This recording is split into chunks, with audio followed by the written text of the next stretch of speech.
Hello there, everybody. My name is Jacob, and I'm with my good friend Justin. Hey there. And today we are going to talk about the fucking chaotic week it has been for like AEW, because fucking All Out happened about a week from when we are recording this, Yes. and oh, oh man, uh, really like the past summer has been just crazy because what happened? Oh yeah, there was the fucking shit with Sasha and Naomi, them leaving the company, them maybe returning back. There Yeah. was Vince McMahon retiring. Uh, Retiring for reasons. yeah, for reasons, all right. There Yeah. was I'm sure there was a bunch of other controversies. Of course, CM Punk got injured, and that we had Moxley as an interim champion, and then a whole bunch of shit about Punk came out, and also just a point is that AEW's kind of in fucking chaos backstage, a manageable chaos, and I think it's like a lot of it's Like calmed down by now, but it's not a chaos born of the uh, bosses. It's a chaos born of the talent, and I think Tony Khan just needs to put on his money cap and well, I figure it think out. I think we'll get into this later when we discuss about like what happened Yes. afterwards, after Yes. we talk about the show. But I think it's starting. He's starting to like really like put his position, like put his foot down, Yeah. because of what happened on Dynamite and what's probably going to And be the direction for the next few months now with in what's going on. But let's talk about the show. So All Out is like the second to last pay per view of the year. Um, what typically, is what is AEW's pay-per-view structure right now? so right now they do five pay per view. They do anywhere between 4 to 5 pay per views a year. Typically, it's four. So it's like Mm-hmm. the old style that the WWF used to do, where it was Yeah. like they had Rumble, Mania, SummerSlam, and Survivor Series. Here, it's about but that was before they added like In Your House, and that's of course when we got the monthly pay per view stuff. Yes. Um, this year we had one extra, and that was because it was Forbidden Door, which was New Japan versus AEW, Right. which was basically like just a kind of a fun. A worlds collide, if you will. Yeah, like exactly. Which I mean didn't really have. Which I mean had some. Well, no, it actually did ended up affecting the quote AEW canon, because that's where we had FTR winning the Ring of Honor. Well, they already were Well, Ring of Honor champions, but they also won the IWGP titles. that's kind of And another thing that's been happening is that we got Ring of Honor's first pay per view like a month ago, month or two ago. yes, we had was Death it Before Death Dishonor. Before Dishonor, or was it I remember it being Death Before Dishonor. yeah, Death, and that's where Claudio Castagnoli won the world title from Jonathan Gresham, who immediately left the company for the Oh most boy, stupidest fucking reason. Did you hear why he left? I did not. Why So did he leave? he wasn't really being satisfied with like his direction in the company, and his main reason backing this up was because he was in like the top 10 of the PWI. Fuck no. What do you mean?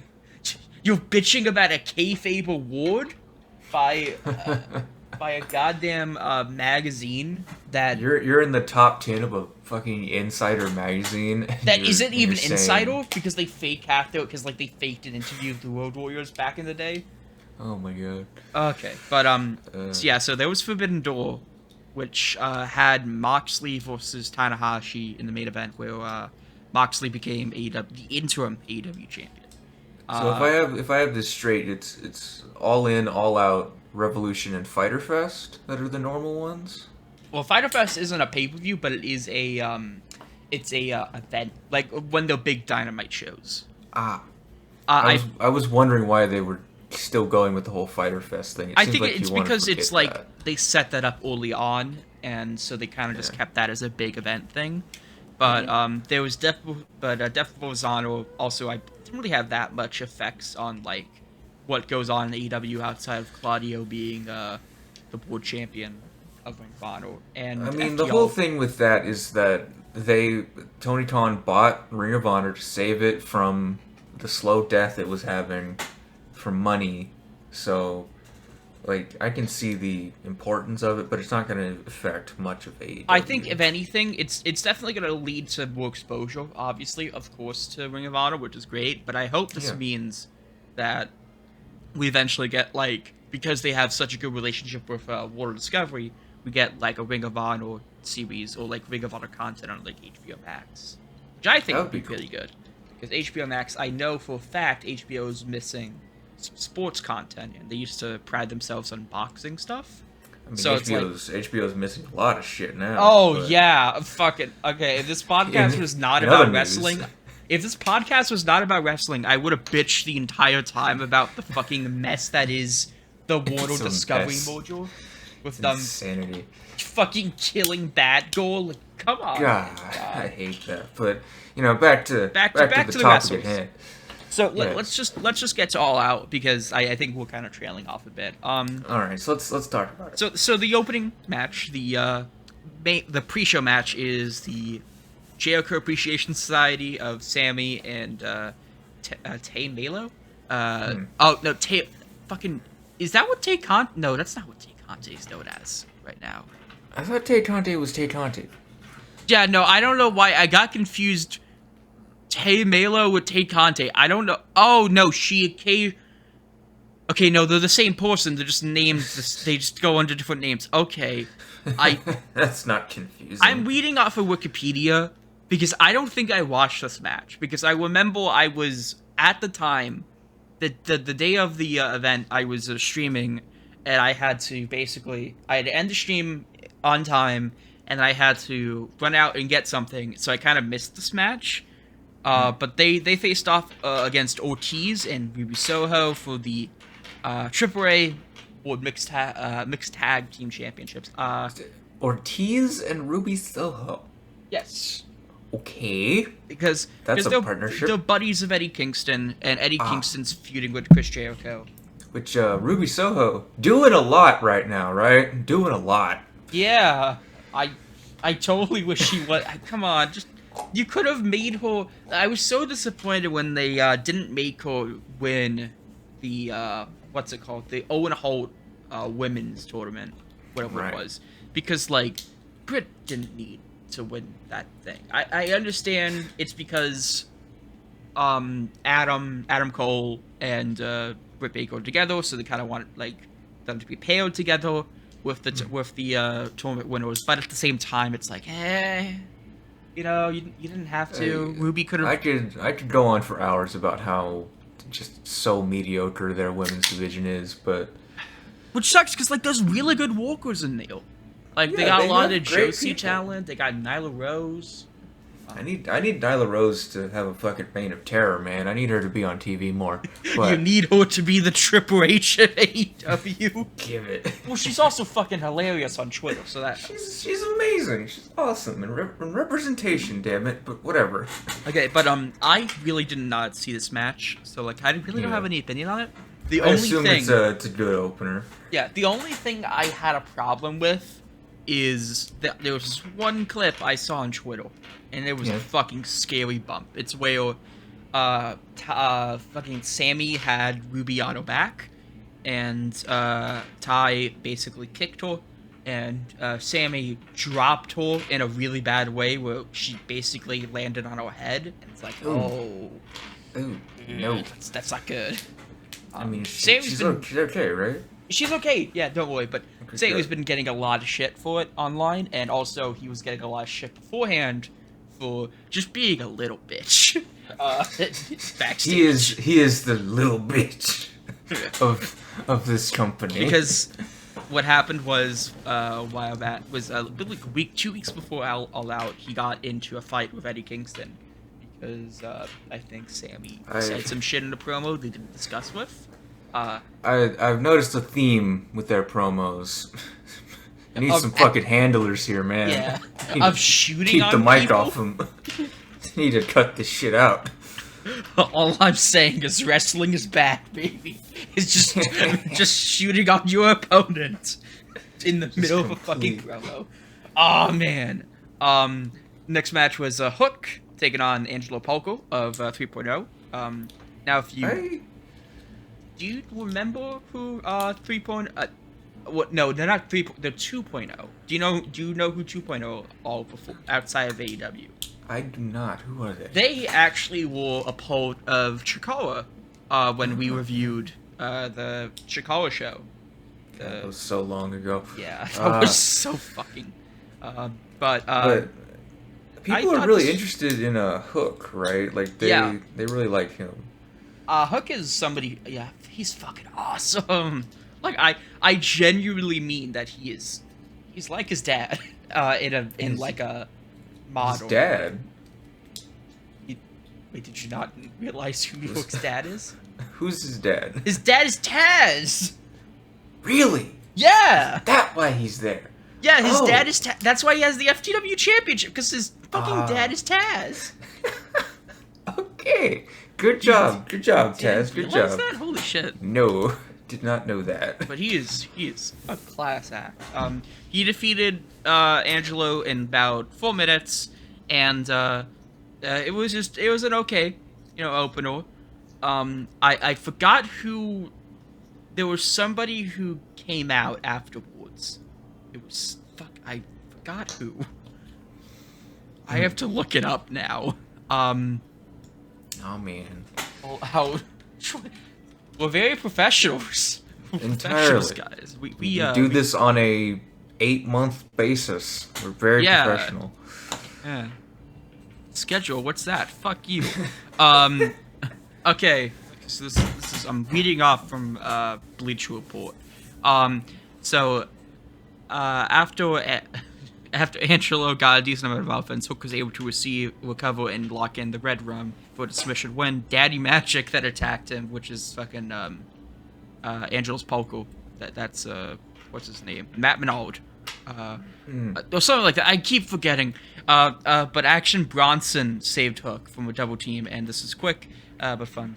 Okay, yeah. So I believe Action Bronson's Bronson. I believe he's a popular artist or like rapper or something I don't know if he was in Chicago, but he's I know for a fact the night afterwards on Dynamite, him and Hook cut a promo and basically challenged 2.0 for a match at Grand Slam, which is their Ultimate Stadium show. Because I think. Hold on, is he? I'm gonna look this up. Action Bronson. Because neither AEW or WWE are above the cheap hometown person pop. I mean, okay, so let's see. Oh yeah, he's from Queens. He's from Queens. Oh, I know it. Okay, so I actually do know he was on some stuff on Viceland a while back. He was on Fuck That's Delicious. Okay. Which is just a show about food. Really? So hell yeah. Anyways, but yeah. I mean, look, if it gets them the attention, I'm happy. Because like occasionally we'll get a good like pseudo celebrity like appearance, I know why they do it. It's all for the pop, and if it gets them a pop, good for them. That's what some people need to realize. So, our third match of the pre-show is for the AEW All-Atlantic Championship. It is Pac taking on Kip Sabian. Kip Sabian, the person that was... He is a person.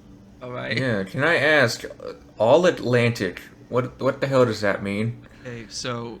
I know we talked about this before. I know, but I want to bring it up on here. What does it mean? The All-Atlantic... Okay, so it's just like... It's another, like... It's kind of like their, I guess, European title, almost. So, okay. But it focuses on the Atlantic Ocean. The 8th best title in this company. I mean, well, yeah. Oh, yeah. There is a lot of titles. I keep forgetting that AEW has a lot of titles.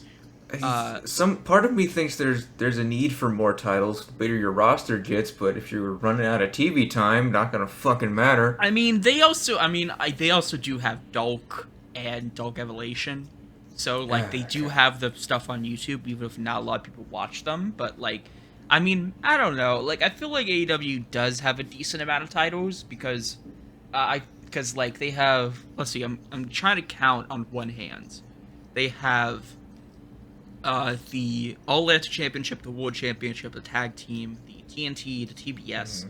the Women's, the if you count FTW Championships, the FTW Championships, and the TBS Championships, I believe.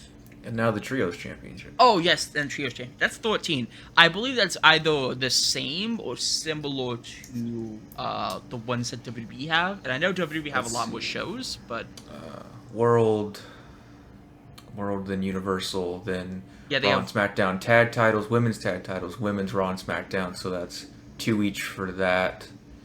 And then you have the NXT championships. You have the IC, the US, Cruiserweight, if you want to include that. Yeah. You have the NXT UK stuff. If you also Didn't want that to, that got that's technically dead. unified, right? Yeah, that got unified. Oh, did it just get okay? In that case, It was never mind. Worlds Collide Oh, right okay. after Clash of the Castle.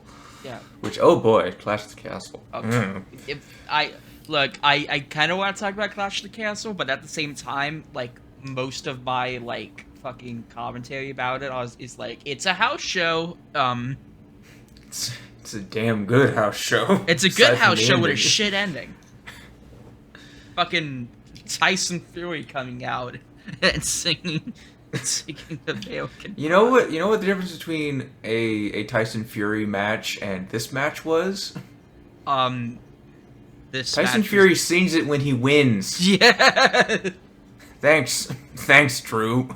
Anyway, Back to like what we originally talked about. So, Yeah, it's all this match came about when I believe Kip Sabian cost Pac the trios their trios tournament match because he interfered in the match with Ospreay and Pac and Aussie Open. the Death Triangle. Yes, the Death Triangle.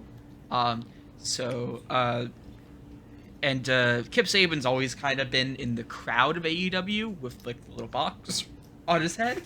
Because for some reason he just hasn't been. He just wasn't. I don't know if he was injured or something, but Last just I, wasn't- last I remember of him, he was like helping out his girlfriend or something like a year ago. he was tagging with Miro. I remember he was tagging with Miro, and okay. So what happened was back in May of last year. Mhm. He went under soldier surgery, so like so it took a long time for him to recover, which makes sense. Yeah.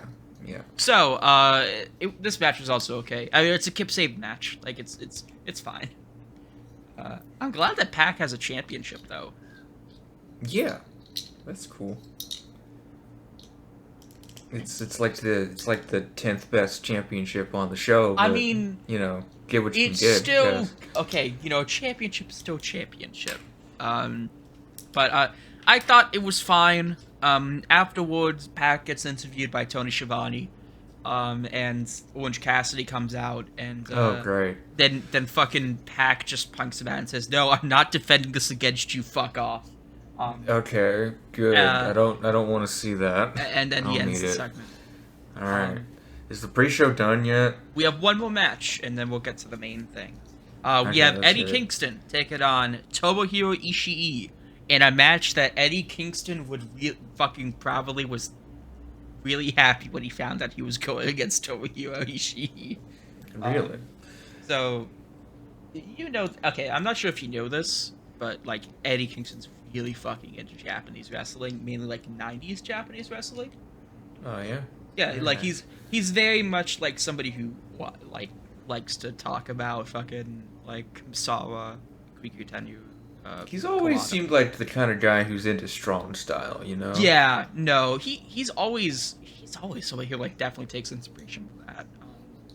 And I'm so mad that he's probably I mean, I don't know where AEW's gonna be in the next like Nobody month or does. so, but I highly doubt he's gonna be like world champion, which sucks because he's so good. He's I think AEW's Mick Foley in a lot of ways.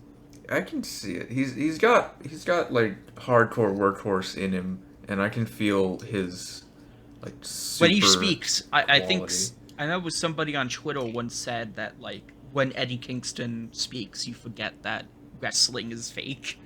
So, I mean, Really. yeah, I mean it's kind of true. But this match was good. Very very strong style shit. To put it lightly. Eddie Kingston said that he dedicated this match to Griku Tenryu. I'm sorry if I'm mispronouncing that. Because he, I believe, was recently admitted to the hospital and Huh. yeah, not in good shape. Poor guy. Mm-hmm. But this match was really good. Uh, I thought it was fine. I mean, anytime I get to see Eddie Kingston's a good time. And yeah, I liked it. Yeah. So now we get to the actual show. All Uh, right. we have the casino ladder match. Kind of a staple of like AEW every once a year, I think. Once or twice a year, I believe. It's basically like a kind of like an elimination chamber match outside of elimination chamber, but if it was like Money in the Bank also. Um, Like take elimination chamber, put in some money in the bank, and then add a little bit of the ultimate X match for seasoning, and then you've got this. I guess I could kind of see Ultimate X in a way. Because they got like that poker chip, like Oh yeah, yeah. Anyways, no so scaffolding though. Book it, Young Bucks. look, well, actually, I wouldn't be surprised if one day Tony Khan just like, fuck it, we're stealing the fucking Ultimate X match from Impact Have some Impact stars shows up. for the second time and then do nothing.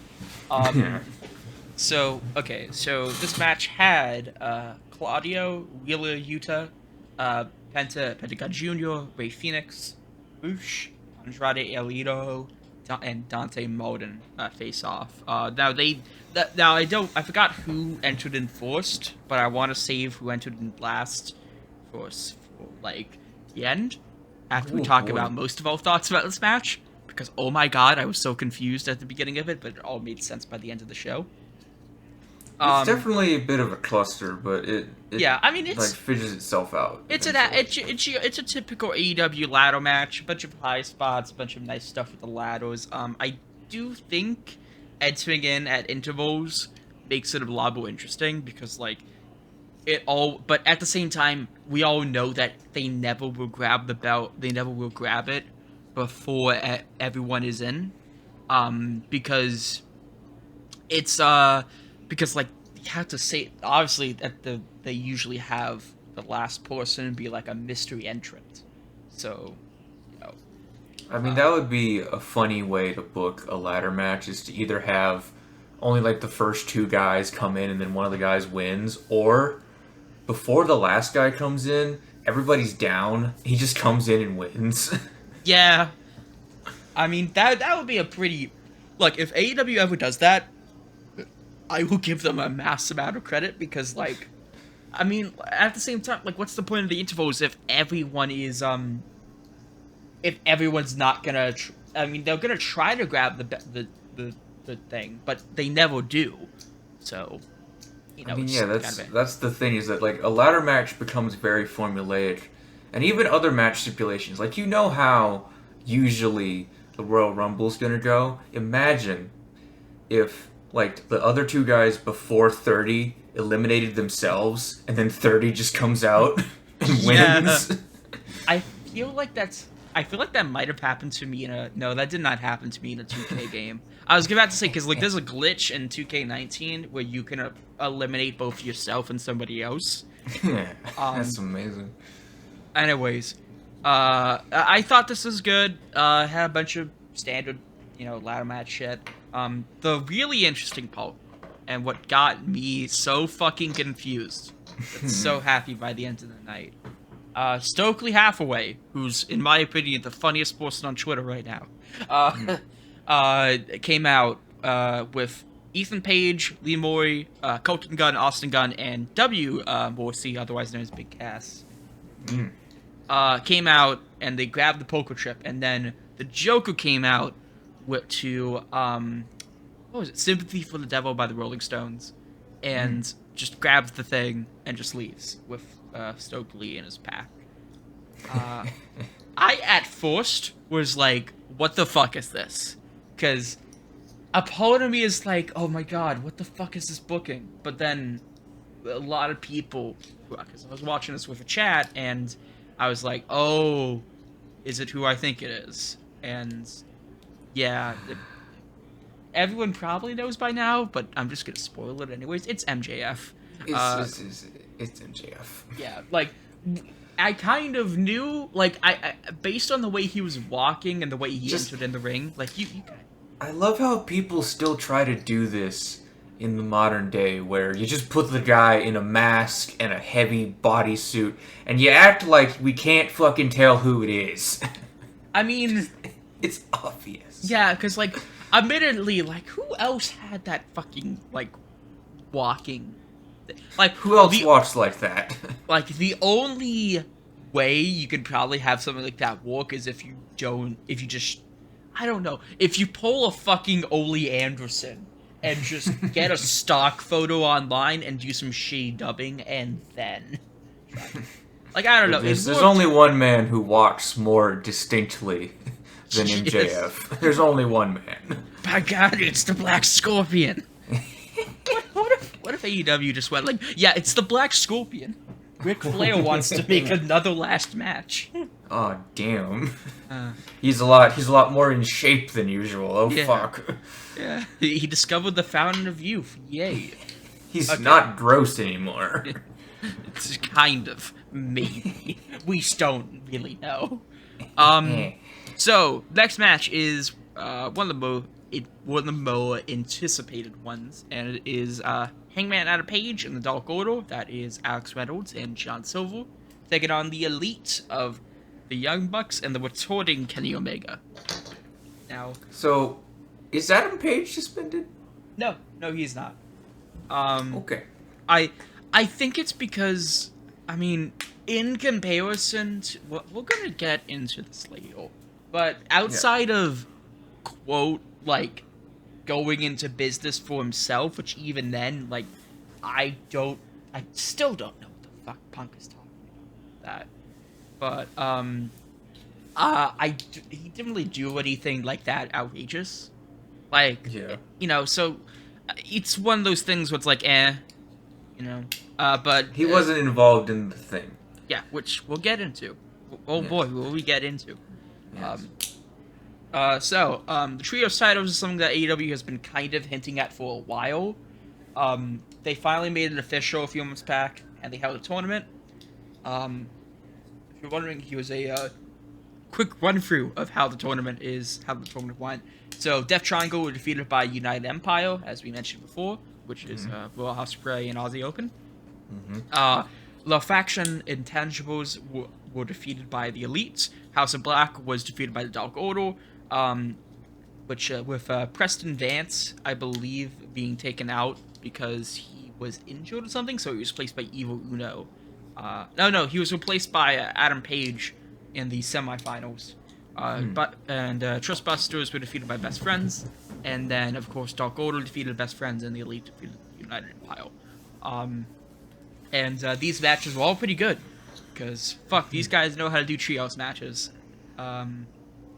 So I thought this match was really good. Of course, it was great to see fucking Kenny and Hangman again. It was also just great because like the Dark Order got to be featured in like a really good way that isn't just like, hey, we're in the background of this one Dynamite thing. I've always wondered about the Dark Order. I don't know where their trajectory is, but I'm very interested. I don't know. I think they're gonna stay around, but they're just kind of gonna hang out. Like they're not really gonna like when because Stu left the company. Stu Grayson left the company back in like April. So Colt Cabana's been working more backstage. He's been on like ROH, right? He's been working on Ring of Honor, I believe. Also, maybe been working and yeah, he's been working on Ring of Honor stuff, and also Evil Uno has been busy working on the AEW Games side.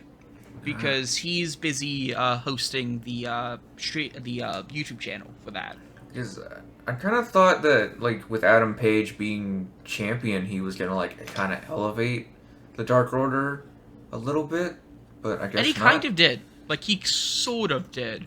But then CM Punk came in. Hmm. Yeah. So, this match was great. Like, everyone Yeah. looked good. There was a lot of, like, holy shit moments. Like, I swear I forgot who it was. I think it was John Silver almost got the pin on Kenny Omega. And I was like, fuck yeah, oh my god. Because John Silver was awesome. Yeah, But we all... But imagine somebody Yeah. beating Kenny Omega and the Young Bucks. Imagine. Well, if it wasn't for the something that happened backstage, they would have not been technically beat. So Which I love now that just skipping ahead a little bit that now they're vacated and the guys who had to fight a match now have to go through this shit again to see if they can win it. So great, yeah, awesome, hooray! We all kind of knew the results because like this story writes itself. Kenny hasn't wrestled in about a year. He made his grand return on fucking Dynamite. Bucks won. The only complaint I've heard is where's the count? Like, was there some kind of confusion with the pinfall? Or... Well, like in a lot of Young Bucks matches, it's like who's the tag? Who's the guy? Where's the rules here? Okay. Oh, it's But- Lucha Tag rules. No.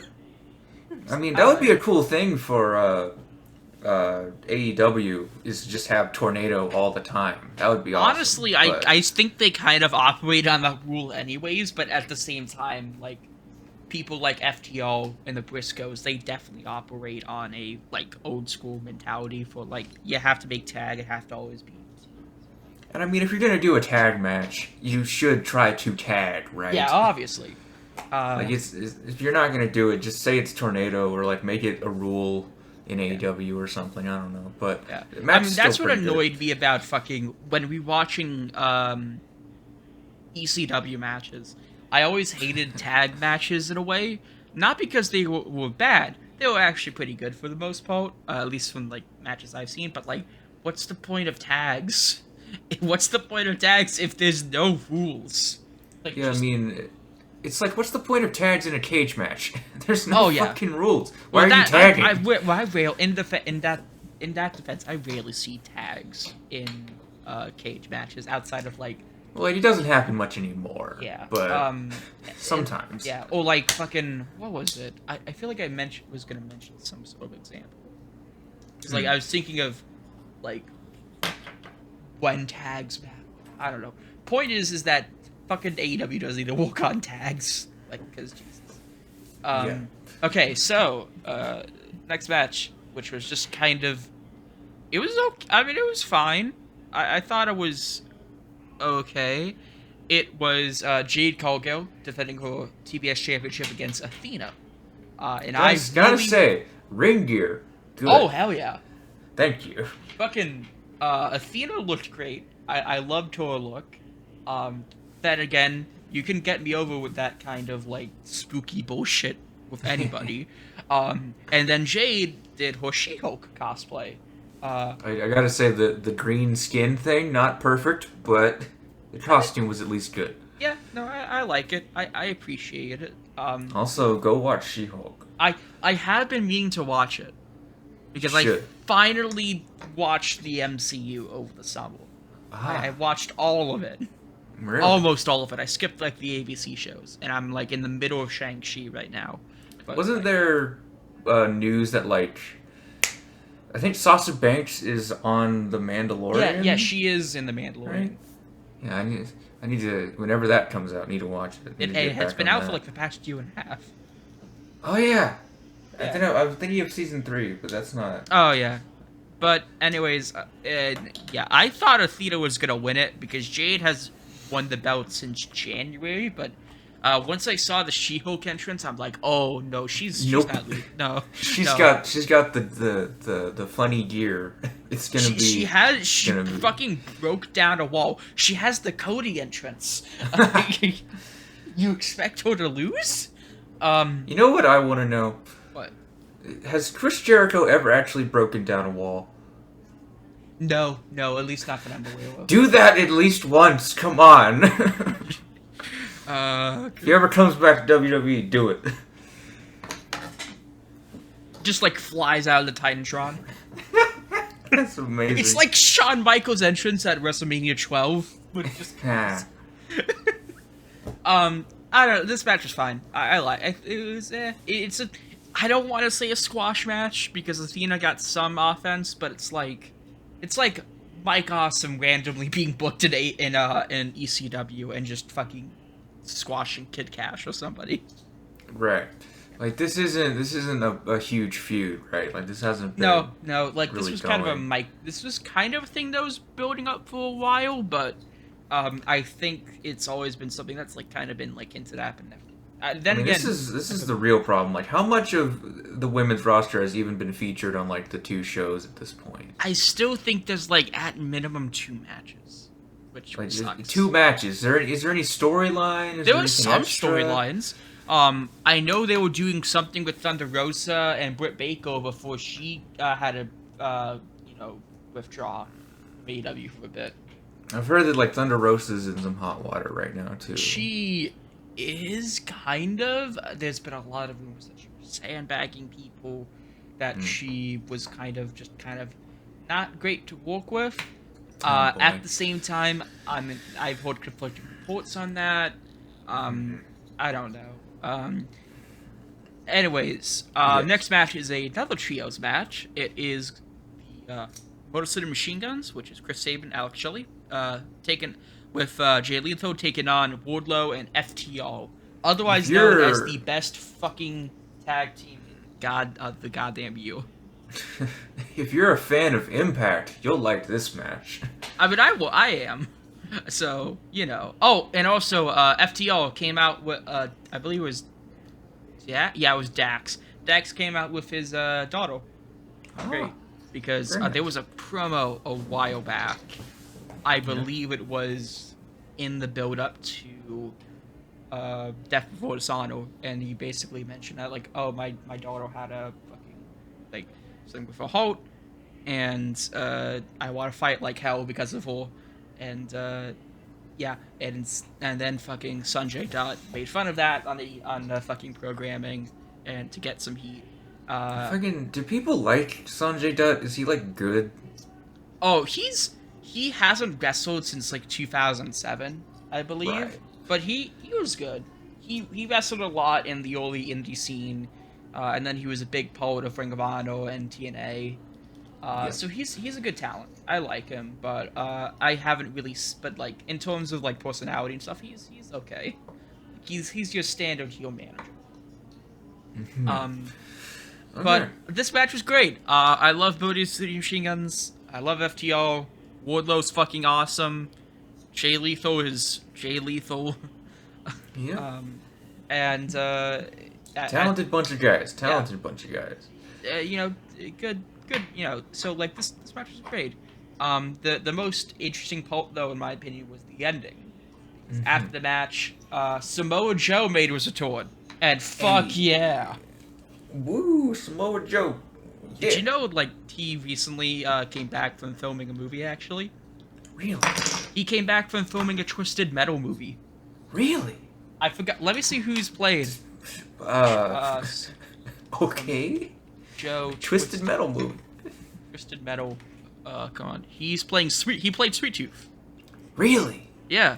Damn, that's pretty neat. I mean, fuck yeah. I mean, like, if somebody had to play goddamn Sweet Tooth, it would be him. I still have not played that much of Twisted Metal. I only know Samoa Joe from something else. What is it from? Because, like, there's a lot of infamous things Joe's from. Like, I know Samoa Joe about, like, stuff and wrestling, but it was 2017 when he played a guy in a Machinima Transformers series. He played Predator. Yeah, oh, wow. Oh, so he has done voice work before. Yeah, he's done some voice work. It's not a high bar, but I mean, okay. Hold on, let me see if he's actually done any sort of, like, other acting stuff, because I feel like I wouldn't be surprised if he has. Let's see. So he's obviously was in the Twisted Metal thing. Okay. So, oh no. So he technically wasn't in. Okay. So I just realized I found out that with the fucking Sweet Tooth thing. He's only doing the physical performance. He's actually he's being dubbed over by Will Arnett. Okay. Yeah, so he was so in terms of video games, he did voice roles for Dota 2, Game of Thrones, Dota Underlords, and the one of the Suicide Squad games, which is coming out soon. So like he has done. Okay, that's neat. So he's the suit actor for Sweet Tooth, yes. Yeah. Get a little tokusatsu in there. Yeah. We can still fit in tokusatsu in this. Remember when we talked about that? Hey yo, how about that Yeats though? Actually, first episode just come out. Yeah, it came out last week. I mean, like I haven't heard that. I mean, like it looks fine. Which I know looks are amazing. It doesn't have much going for it. It's still early days, but it'll get there. It's Kamen Rider Fortnite, which is both good. Yes. I don't know. I recently started playing Fortnite on Really? Have you? Was it because of the Dragon Ball shit? Yes. I was bribed because somebody bought me the Vegeta skin and I had to play. I play Fortnite every once. It's good. I like it. It's a good game. Like it's good, but it's funny to shit on it, so I shit on it all the time. Well, no, it's just funny because like you get to see like stupid shit, like Rick Sanchez like doing the Kamehameha wave. But I don't know. Like then again, this hasn't been much tokusatsu news. Like I know, like we had the new Power Ranger season announced. We had Cosmic Fury, which I believe is adapting. Yeah. It's essentially a third season of Dino Fury. I'm fine with that. Like Power Rangers is not on my radar at all, but yeah. And then also Kuga got announced for a Blu-ray release, which I still have yet to get. Anyways, back to wrestling. Next match was Powerhouse Hobbs versus Ricky Starks. This has been kind of one of those things that's been building up for a while, because Ricky and Hobbs were teamed with Team Taz for about basically 2 years, and it's always kind of been a thing where, like, I think it's been, rumors that, like, okay, Hobbs is gonna tone on Starks or something like that. I forgot what exactly. But this was also a good match. I don't think it lasted, how long did it last? 5 minutes. Competent wrestling in a short amount of time. Which, hey, I mean, look, if you're gonna have a 15-match code, you might as well throw in some short ones there. So, like, But Powerhouse Hobbs defeated Ricky Starks in a good match. And I was pissed off because I thought Starks was gonna win. Oh, man. Yeah. Anyways, so now I believe I don't think it's one of the most divisive matches of the night, but it's definitely one that I feel like some people are arguing who should have won. It is Swerve in Our Glory, that is Keith Lee and Swerve Strickland, taking on the Acclaimed of Anthony Bowens and Max Caster. This match is, I want to say, match of the night. Like, honest to God, this is one of the best matches AEW put out in the past year. So, so the Acclaimed were fucking amazing in this match. Like, oh my God. So, and like, the good thing is that, there was a lot of close calls at times, because there has always been this story of Keith Lee and Swerve kind of being like, hey, we like each other, but also we kind of have some tension between us. And there has been some moments where, like, Keith accidentally hits, Swerve, and vice versa. But, by God. And also, there was this one moment where I believe it was Max who picked up Keith Lee and pulled a fucking John Cena. It's Keith Lee. This match is great. Like, oh my God. Like, the Acclaimed were so goddamn over. Yeah. I don't know. Do you think the Acclaimed should have won? I don't really mind either way. I still think that the guys who are over should win most of the time, obviously. But if that's what they booked, then nobody gets it right all the time. I think what's probably gonna happen is, so a lot of people on Twitter are saying they should have made an audible, they should have done it, but like I think that they probably, because in their defense, in Lee and Swerve's defense, I feel like when they're like when you're told to do something like that, you probably should, unless Well, like it's something really stupid. unless you're like the guys who are on top and know what, like, have the boss's blessing and can call audibles like that. Don't do that. You need to set a precedent for the boys that your people are going to fucking listen. You Yeah, can't just all go into business for yourselves. Can't have that. This is the problem with some of AEW. we'll get into that shortly because we're getting closer to the end.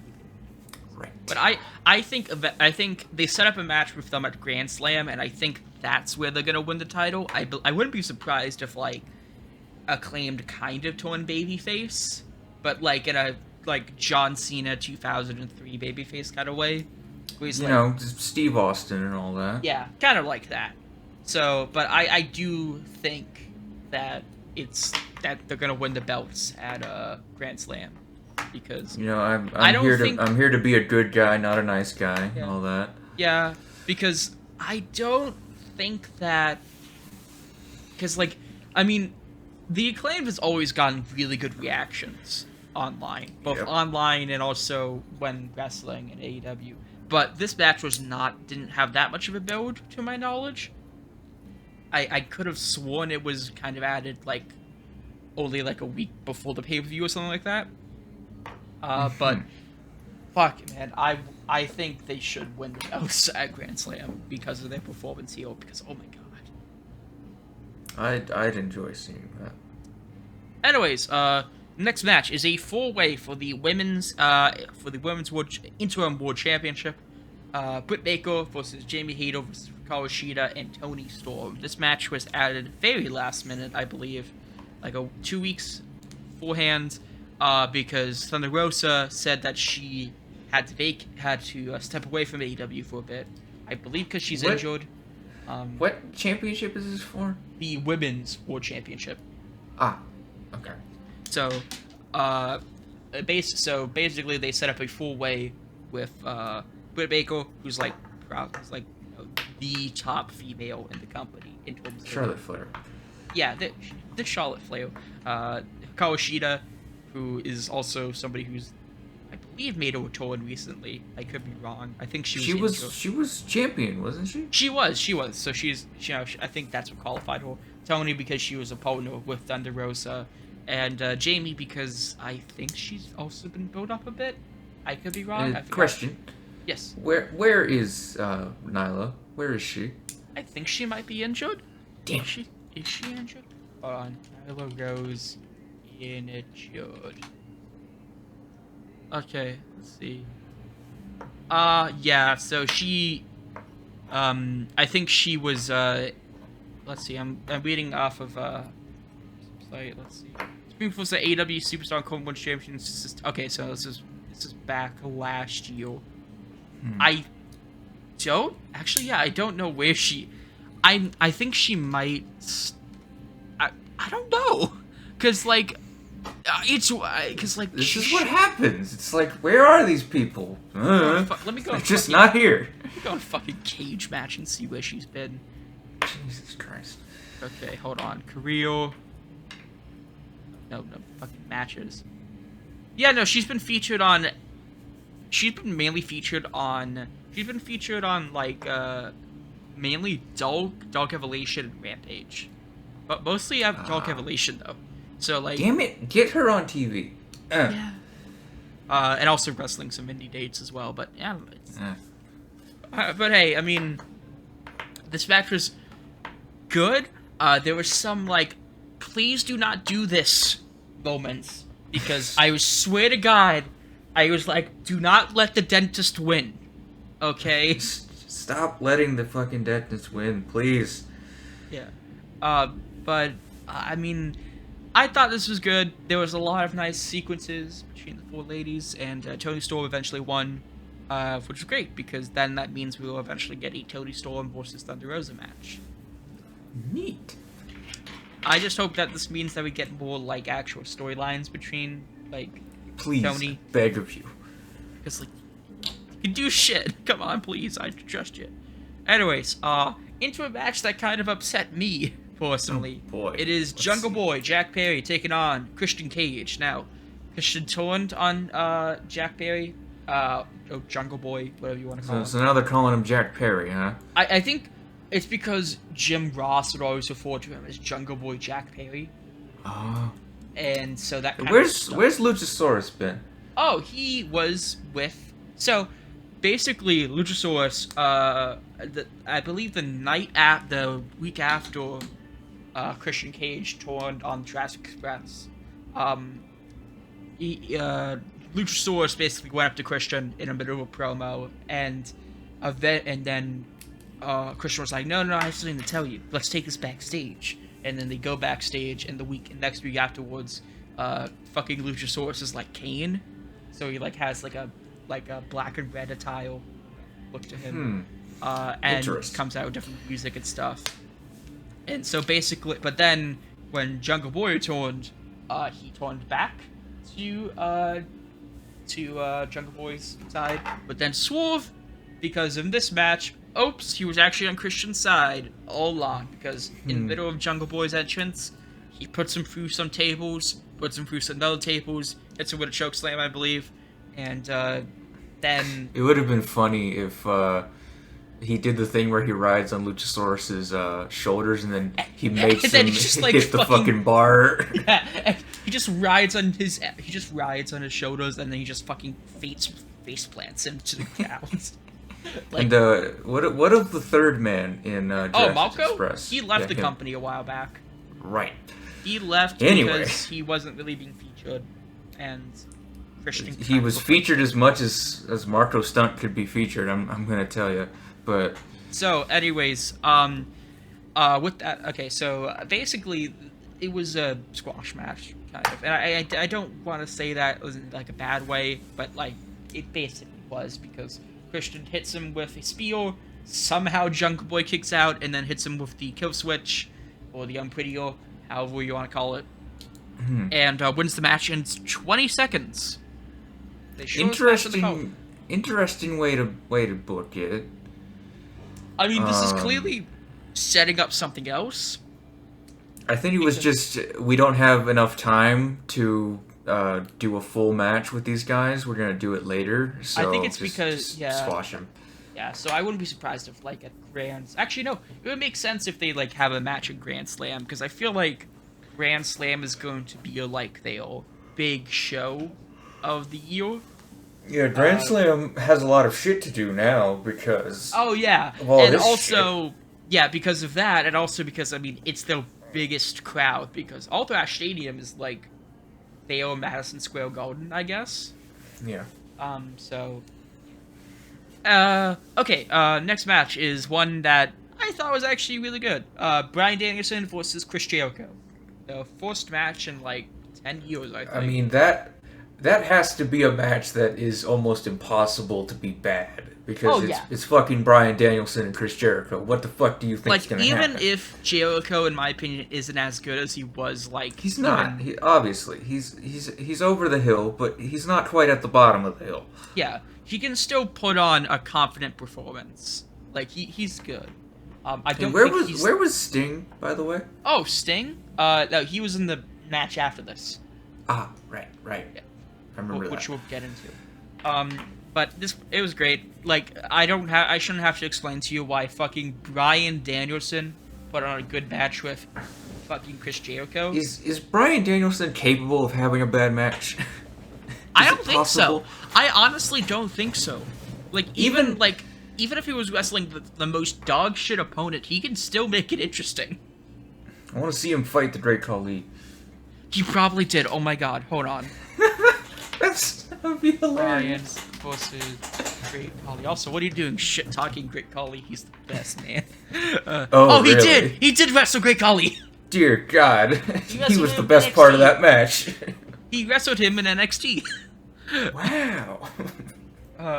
Jesus Christ. Anyway. Yeah, it was good. It was a surprisingly clean match. Like, I don't think there was a lot of interference, or any interference, with anybody else, but, Fucking awesome. And also, Brian had the tried and true tradition of, oops, I had a live performance in my entrance. Time to do the job. Ah, crap. So yeah, I thought this was good. And you know, hey, we got to see a match like we last saw 10 years ago. So, and this is, I believe, better than that one. I mean, this is kind of the thing with AEW is that they do have multiple people who should have had a great match in WWE, but now's the time to book that correctly. Although I Yeah. don't think they are. But I think Brian Danielson always was kind of booked okay. Like there were some moments of like, what the fuck are you doing? But Yeah. for the most part, he's good. But I think they always were never truly able to collide with each other because when Jericho was in WWE, he was usually in the main event or at least in the mid card, and then he was obviously. I remember like was occasionally they would occasionally meet, but Jericho would always like leave around the time where they could possibly meet because he was always doing his music stuff. Daniel Bryan was always in a weird place, so it's like, you know, what do you do with him? But otherwise, this is amazing. This is great. This is great. I still think that Swerve and Glory and Acclaimed had match of the night, but this is easily top contender. Like, Yeah. good shit. Anyways, second to last match of the night, it is Darby Allin, Sting, and Miro taking on the House of Black, which is Malachi Black, Brody King, and Buddy Matthews. A lot of team matches on this Yeah. card. Which, I mean, hey, that's actually good because that means the fucking tag division is not dry as all hell like WWE. Hey guys, are you not doing much? Do you want to be in a tag team? Sure. Hey, you two we need a sing- payday. Put me on the show as a tag team. Hey, you two singer stars, do you want to be a tag team? No? Well, fuck you, you all, and then you're gonna break up in 2 months.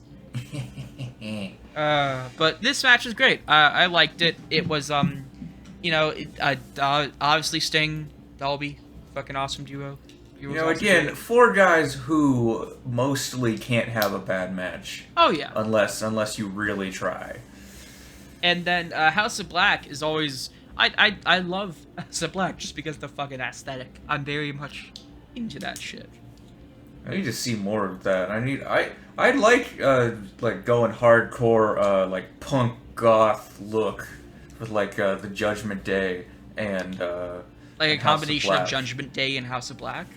Yeah, and then book them correctly, and then we'll have a perfect team. Although granted, whenever I see Judgment Day, I always think of that one tweet I sent you that says they look like they have a magician. They look like those kind of magicians that say fuck. They look like fucking David Blaine. Yeah. Penn and Teller, just fucking. That's good. They do. They fucking do.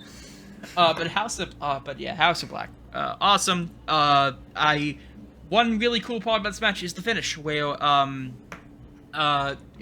we were expecting Malachi Black to hit the Black Mist onto Sting, but Sting actually hit his own mist onto fucking Malachi. Good on you, Steve. Good on you. Vito, yeah, good for him. So yeah, unfortunately, I think this might be Malachi's Black, last match in a long time. Damn it. Because he, I believe, was released, the day or two afterwards, because he's been going through some stuff mentally. I don't know the full details, but I really hope he gets better. You know, I enjoy the guy. I didn't get to see much of Aleister Black or Malachi Black, so I want more of him. He's an interesting talent. Yeah, he's and he also just even regardless of his even regardless of just his in-ring work, which is great. I love his in-ring work. He's just a great. He has that fucking vibe. He has that aura about him. Yeah. He's got personality. He's got. I don't want to intimidation. say. I kind of want to say Great Muta-esque, almost kind of this something that you wouldn't see anywhere else. Yeah, he's got a unique personality to him. It's amazing. Now, my only concern is that if Malachi is not going to be with AEW for a while, where does that lead House of Black? Because do they just, do they continue on with his name, or like? It's a lot of stables that lose their leader and then have to figure this shit out on their own.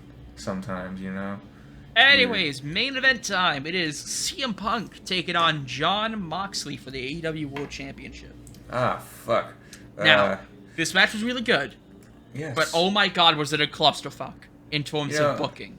Again, two guys who physically cannot have a bad match. I'm sorry, they can't. Yeah. You have a lot of guys who can do that on your roster, but so I'm gonna try to condense all of this in a short thing. So, back at the last pay-per-view, which was Double or Nothing, Adam Page was defeated by CM Punk to win the world title. The the Dynamite afterwards, CM Punk got injured in a trios tag match. I forgot who it was. I think it was Acclaimed and somebody else, and he was teaming with FTR, but he got his foot injured. Yes. So then, on the Rampage afterwards, or the next week's Rampage, I forgot what. He basically came out and said, "Hey, I've stepped away for a while to this injury, but I'm not vacating my belt. We're gonna have an interim championship," and that's of course when we got Forbidden Door, and where they had a whole battle royale with Jon Moxley. No, it was a battle royale on Dynamite where Kyle O'Reilly won, and it was Jon Moxley because Jon Moxley was the #1 contender, and they had a match to determine who was gonna win, who was gonna be in the main event of Forbidden Door with Tanahashi, who Punk was originally going to be fighting. I don't get the difference between an interim and just vacating the fucking title, because you're going to not be the champion technically for the foreseeable future until you come back. So it's like either way, like I guess. I think there is a significant difference because vacating means they might not be able to hold the belt until if they think they can if they want to hold the belt again, because plans could change. We've had times before where they try to win the title again, but they end up not being able to. It seems interesting given the backstage climate that they said Punk can keep the title and then we'll have another thing with him. It seems kind of interesting given the circumstances, but that's wrestling. So anyways, basically Mox throughout the entire summer reigned as AEW interim champion, and then eventually after a match with Chris Jericho, CM Punk returned and they set up a match for All Out. Although they then moved that unification match to Dynamite because of apparent backstage stuff, because I think CM Punk was being a little bitch, and so they had a short match on Dynamite, which I was like, what the fuck? And then I was like, oh, this is good, actually. So they had a match on Dynamite. Moxley won. A week afterwards, Moxley said, I'm gonna, whoever wants to fight me at All Out, go ahead, do it. Fuck it. CM Punk comes out later in the show and I think he almost sounded like he was gonna retire, but then Ace Steel, the person who trained CM Punk, comes out and basically says, no, fuck you, you're going to fight for Chicago, and you're going to win the World Championship on Sunday, so you're going to sign this match and face with Jon Moxley, and that's how we got this match. Yes. Weird booking. Again, we mentioned this before, but this match was great. I loved it. CM Punk looked good, Jon Moxley looked good, and even though the outcome was predictable, the only thing I was thinking was is CM Punk gonna turn heel? Then I was like, well, based on the crowd reaction, also just how the reaction he was at Dynamite, I don't think he was gonna be able to turn heel. People don't want to boo CM Punk. You're not going to get that over until, I guess now, maybe some people will want to boo some CM Punk. Unless he pulls a Hulk Hogan, I don't think the wrestling community can truly turn on CM Punk. But people, after so long, have basically idolized and and turned CM Punk into basically a god of wrestling, and you're not going to get them to boo him unless he does something horrible. Yeah. And, like, admittedly, CM Punk has always kind of been, like, a problem backstage. Like, even back in WWE and Ring of Honor and TNA and stuff. Like, I remember, like, hearing about, like, a fight he had with Teddy Hart in TNA. And then he would have some backstage problems, of course, in WWE. And, like, you can argue it's more justified there. But, basically, one more thing we need to discuss before we get into, like, the whole backstage stuff, which is arguably what overshadowed the entire fucking show. Is MJF returning because after CM Punk wins, lights go out, we hear a voice recording of Tony Khan on a phone with somebody and saying, I'm going to pay you basically a shit ton amount of money to be in the casino ladder match and be the Joker, and you'll win the fucking thing. And then an old clip of CM Punk appears on Titantron. From when he won the World Championship to basically, and I think it was like, he said, I believe, yeah, it was like, the greatest thing the devil ever did was make people believe he wasn't real. And then MJF comes out and basically says, fucking fight me. When was that Might Leave promo? When was that? That was like a week ago, or was that this week? Oh, that was last week. Like, oh no, you mean when MJF cut like the walk to shoot promo? That was amazing promo. Yeah, amazing. That was like night after Double or Nothing, so right, a few that months was a while ago. But MJF coming back, very interesting. Loved it. I would not be surprised if, like, he pulls a Seth Rollins at WrestleMania 31 and cashes in his casino chip. Like, I do think that MJF needs to be champion at some point. If not now, then some point. I mean, he's like the top heel in wrestling. Like, not even AEW. He's with the exception of maybe Roman Reigns, he's like the fucking heel. Yeah, Roman Reigns is starting to lose some luster. Well, that's because he just hasn't been featured as much as he normally was beforehand. And like, it's too long. Need something else. Can't keep doing this. Sorry, Roman. So can't keep having it. But let's discuss what happened afterwards, which is, as we mentioned before, what basically overshadowed the entire weekend. It really did. So I'm going to read the Wikipedia article verbatim to get everyone like a full detail on what happened. Yes. In the post-event media scrum, CM Punk took issues with certain members of the wrestling media as he addressed backstage issues with colleagues in AEW.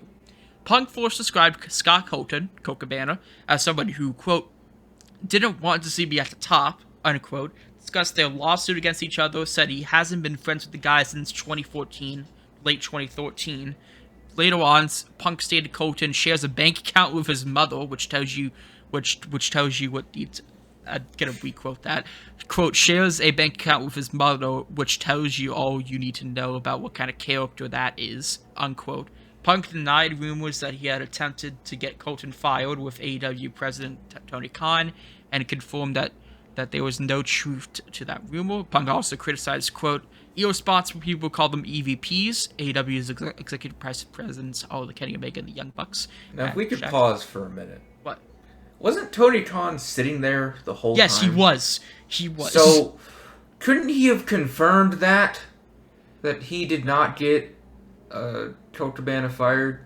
Yeah, I mean, I just think it's because, like, I mean, I don't want to defend Tony, because Tony should have basically said, like, fucking stop. Tony should have said something, like, fuck. Yeah, he should have said something. He's going off. You need to. But admittedly, I think Punk would have like run his mouth anyways, even if he was trying to be told to like stop. Punk was pissed and cutting a real shoot pipe bomb. Like, he's fucking pissed. Yeah, like even if Tony was trying to stop him, he would have probably been screaming that bullshit. He would have kept going anyway. Yeah. But go on. Okay. I love manage a target, by the way. That was I was about to fucking get to that. And said, quote, they couldn't manage a target and spread lies and bullshit and put to the media that I got Colt Cabana fired when I have fuck all to do with him and nothing to do Do not care where he walks, where he doesn't walk, where he eats, where he sleeps.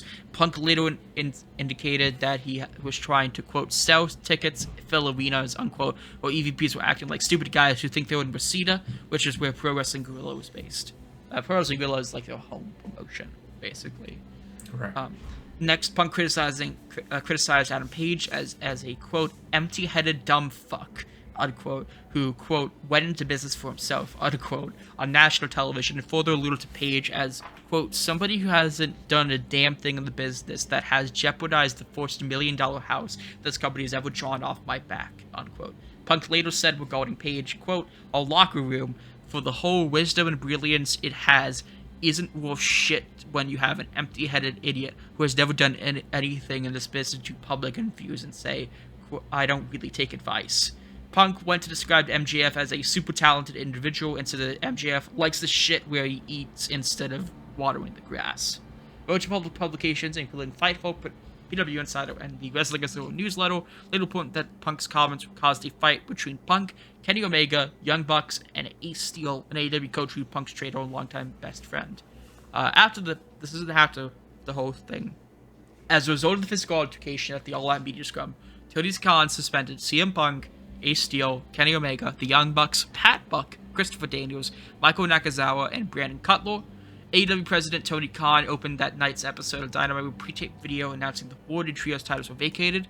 Effectively, Death Triangle and the Best Friends would have a match for the Trios Championship with Death Triangle winning. And this show also featured the start of a tournament to crown a new world champion, with the finals taking place at Grand Slam. And the finals, I believe, we're recording this after like the first week after All Out. So we have Sammy taking on Bryan Danielson in the semifinals. I believe Chris Jericho taking on. Who is it? Who is he taking on? It's Chris Jericho taking on Bryan Danielson and Sammy Guevara taking on Jon Moxley. Yeah, in a quote tournament of champions. Okay. So Sammy was like what, AAA champion? Well, he's the longest reigning no, I don't think he's not he's AAA and also he's multiple time TNT champion, I believe, something like that. So like, okay, yeah, and then Dolby's longest reigning TNT champion, and Bryan Danielson and Hangman Page, of course, former champions, and Jon Moxley. And Jon Moxley and Jericho got a bye in the tournament to the semifinals because they owned their spot, basically. Now, here's the question. Yes.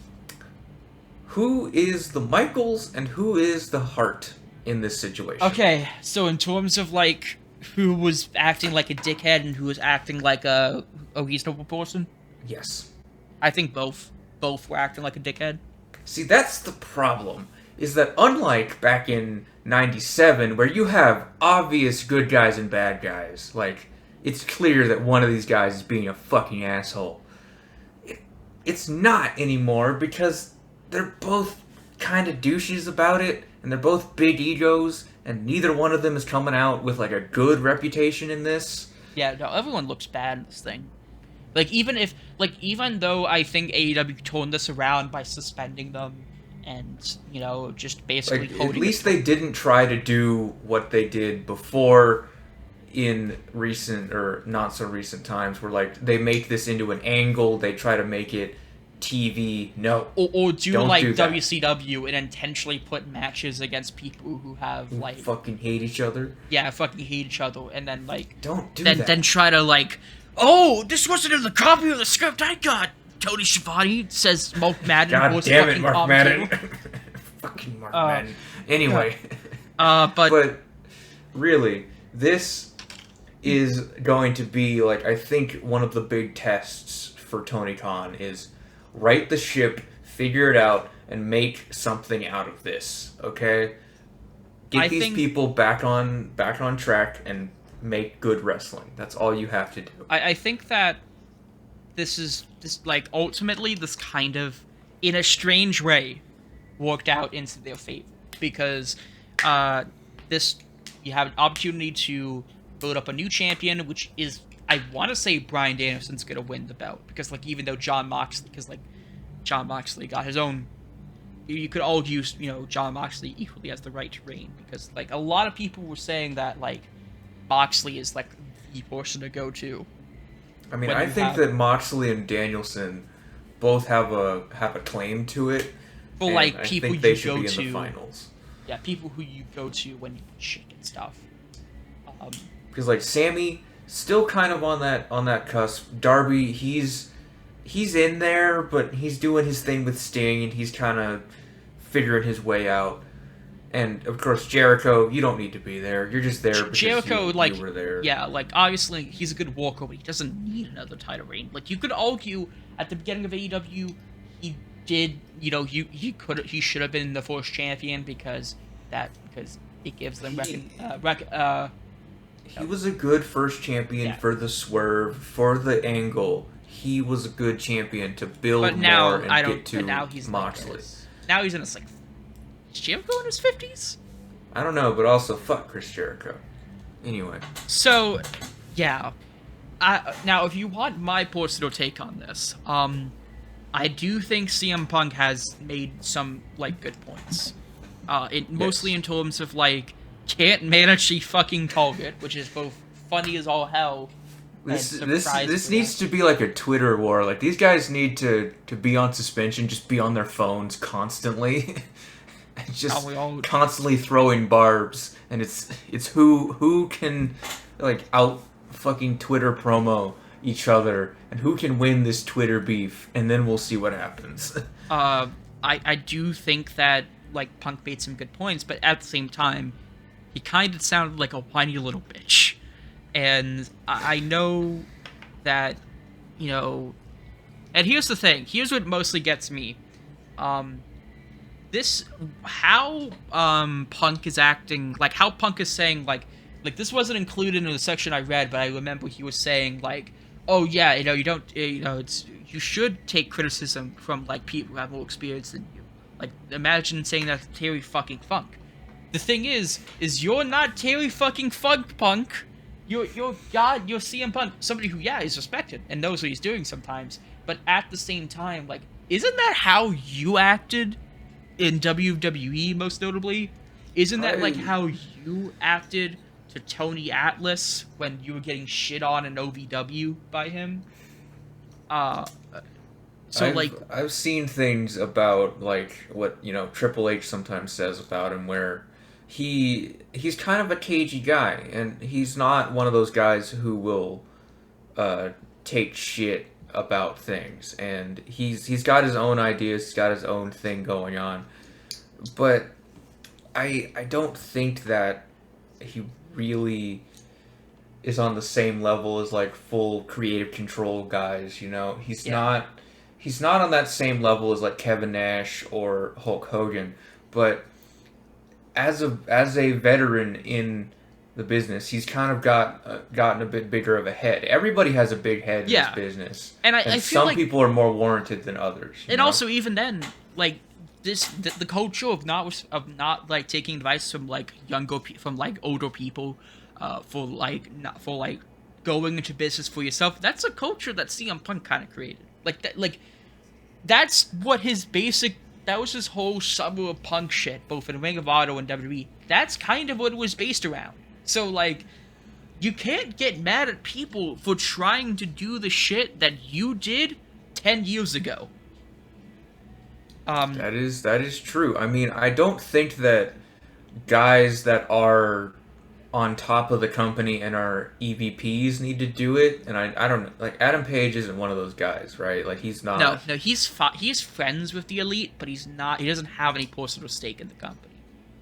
Yeah, and like, I mean, I think Adam Page is going to come off completely scot-free from this, because I think that part is what Punk overdid it on, and I don't think that he's anywhere near at fault for this, but like, I think that part of this is just showing the cracks in the Young Bucks and Kenny Omega, like showing their behind the scenes drama shit, and it's like this could kind of sour the reputation of these guys just a little bit, in a way. I think so. I mean, like, I think one thing that like like really does not make sense to me is, like you mentioned, the Adam Page stuff, because like, what fucking promo are you talking about? Are you talking about the one where he said like, I'm defending this belt from you because you're gonna fucking turn this company around? Well, he wasn't wrong. Look what happened the moment you came in.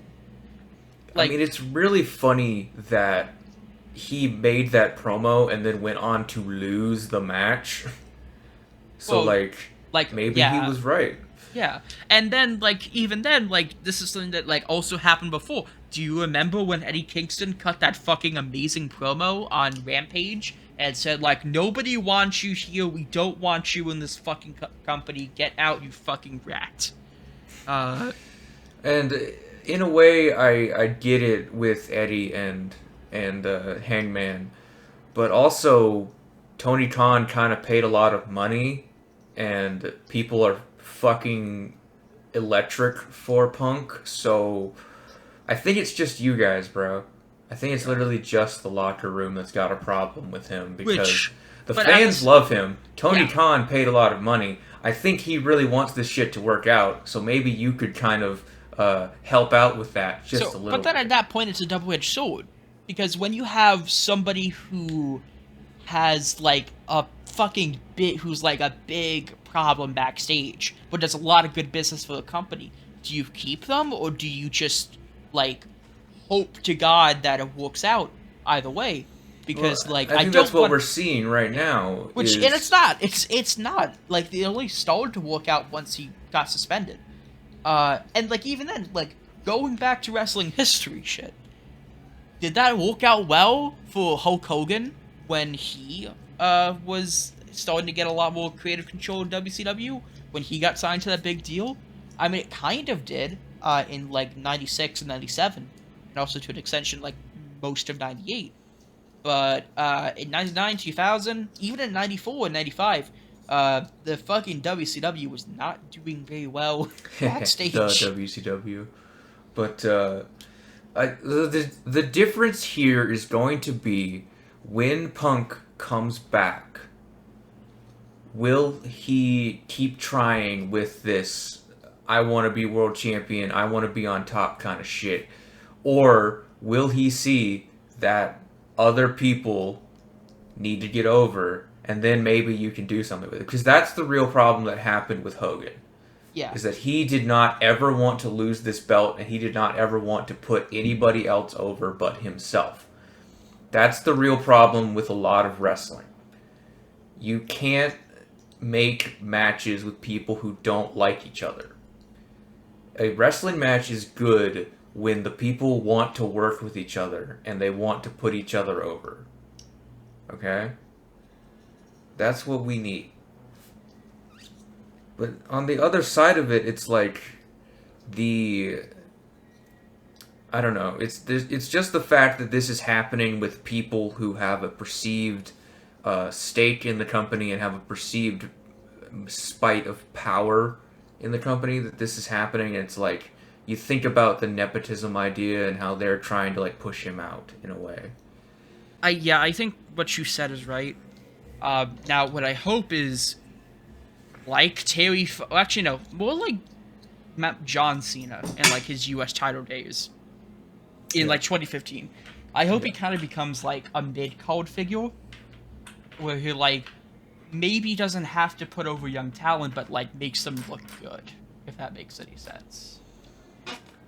I mean, I think he needs to, and I don't love where Edge is right now, but I think he needs to be in that section. Where tagging with somebody else, or tagging, being a legend, not being at the top of the card, obviously, because I think CM Punk just needed a bit more stuff with the title and all that, and then he would have been fine completely dropping it, because he's not who he was, but he still needed some closure,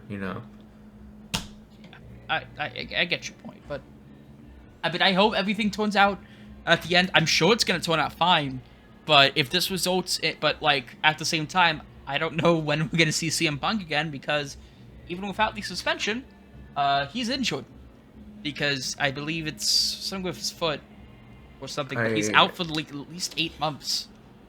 Yeah. So I just hope that in that time, for real, beyond like the thing about the whole Twitter argument thing, they both smooth it out, cooler heads prevail. We need this to like not escalate anymore. Until we get like walk shoot promos on fucking They're- Dynamite they're- all the they're gonna goddamn reference time. it. That's all it is with like promos in this company, isn't it? It's just like shots at WWE and work shoot shit. It's like, okay, cool. I wouldn't say that because like they actually, I don't think they, because okay, so walk shoot stuff, kind of, I think, but I haven't seen them take that much shots at a fucking WWE in a while. At least on television. I'm not sure about like on Twitter. And I just want to mention the promo that CM Punk did before he fought John Moxley. Amazing. Oh yeah, with Amazing the one with promo. Ace Steel. The one where he's mentioning different people that he wrestled. That Oh, one. like he's only Eddie Kingston. He's only the is, like, second best John. He's the second best Kingston I've ever wrestled there. He's second, even second best Eddie I ever wrestled. But yeah, like that was some good shit. Like, I don't know. If you can show your talent for this business, I think you can sometimes almost get away with anything. But I think it just caught up to him. Is the problem? I just also just think because CM Punk is just like you said has a very big ego, and when you have somebody, Everybody has a. This is the thing. It's nobody's right in the situation. Nobody's right. Everybody's wrong. There's no left or right. Everybody's being a dick right now, and they And- all needed to be and suspended Ace anyway. Steel is biting Kenny Omega. Why are we biting people? Did you? Why are we biting I forgot to people? mention that Ace Steel fucking bit at Kenny Omega's heel, and I believe also like threw a chair at Nick Jackson's face. There was a chair involved. Yeah. We know that. Which also, I know we're talking about like not seeing CM Punk, but not seeing the Young Bucks or Kenny Omega for this suspension. Shit. Okay, Yeah, that's new. especially after Kenny Omega just returned, and also He just returned and now he's fucking suspended. yeah. Okay. And the Bucks, like we've seen the times where the Bucks haven't been featured on the show. Like there was that weird time where like I believe they got COVID and they had to temporarily like just not be. And on then Dynamite with for a bit. with the Bucks, apparently, according to the Wrestling Observer or some other fuckers, they're like putting out feelers to people for like Okay, WWE what and does like that mean looking at it. exactly? So the way that the video that I watched explained it was that they're talking to like their friends and outsider kind of people about getting out of or like leaving after their contract is up, which I think is till like 2024, so it's not going to really come of anything Yeah. until like because I'll- I think it was they didn't sign a new So- deal. I'll be honest, I don't think that's true. Like, It's probably not. because like let's be fair here, as much as maybe the EVPs have a problem with AEW, they realize that like going to WWE won't fix anything. Like it won't change anything. There's probably gonna be just enough problems. And like yeah, it's different because now Triple H is booked, but like there's still like one man can't make that much of a difference. You still have a whole bunch of talent you have to go through and shit. Because like WWE is still ultimately a corporate machine. Like I know AEW is also very corporate in a way, but I think they're less corporate. Like they're very, I guess, for the best way to say this, they're very pure in terms of Well- like the foundations of wrestling. Here's the thing. WWE for the longest time has been that monster juggernaut that just is chugging along, won't ever fall, won't ever fail, no matter who comes along. AEW was born out of the will to give people who have been either taken out by WWE or not given a shot by WWE, and just give them a a place to thrive. And that's why Kenny and the Young Bucks and Adam Page even are all here right now, is because they wanted to expand, they wanted to grow, they wanted to do more things, and that's why they made All Elite Wrestling. That's the funny thing, is that we ain't gonna be seeing the Elite for a little bit. Yeah, I mean, unless... Oh, no, because Adam Page isn't called the Elite. So yeah, we really won't see the Elite. Huh. I mean, I don't know. I still think everything's gonna work out fine for the most part. If anything, I can see CM Punk leaving and just say, like, I'm gonna retire again. Fuck it. I'm burned out in both places. I'm done. I did what I could, but... I walk with fucking children. He says as he fucking eats a goddamn muffin. Why did he have muffins Because he and drinks? really wanted his muffin! I don't understand, but okay. Well, I think we talked about everything we need to do. We're at the end here, and I'm gonna just fucking... definitely... I don't know. It's just I don't know how wrestling's gonna be for the rest of the year. Who knows? Maybe some other fucking crazy ass controversy is gonna happen, and then I we're need gonna to have start to make watching a podcast about it a month more later. Dynamite. I don't know. I'm busy fucking. You know what I'm most excited for? Clerks 3. Clerks 3? It's coming out Tuesday. Okay. Sure. I have to shut up. I want to watch it. I mean, I'm interested. I mean, hey. We'll get. If we ever feel like talking about Kevin Smith, please we'll talk about that. Fuck it. We'll talk about anything on this podcast. But you know what we need to talk about? What do we need to talk about? We need to talk about some XPW. We need to talk about Oh that. God, yes, we do. So I Look want out for to, that in the near future. whenever I hopefully get around to sometime soon we'll actually get to recording that, because I have some thoughts on XPW, man. it. Yes. Holy shit. I don't know. And then I don't know, we can... There was that idea we also had where we do the E-Fed thing. Yeah, we got ideas cooking, We got ideas, so, hopefully. We got you ideas. I think it's time we sign off. My name it's is... time. I'm Jacob. I'm Justin. And we just talked about AEW All Out 2022.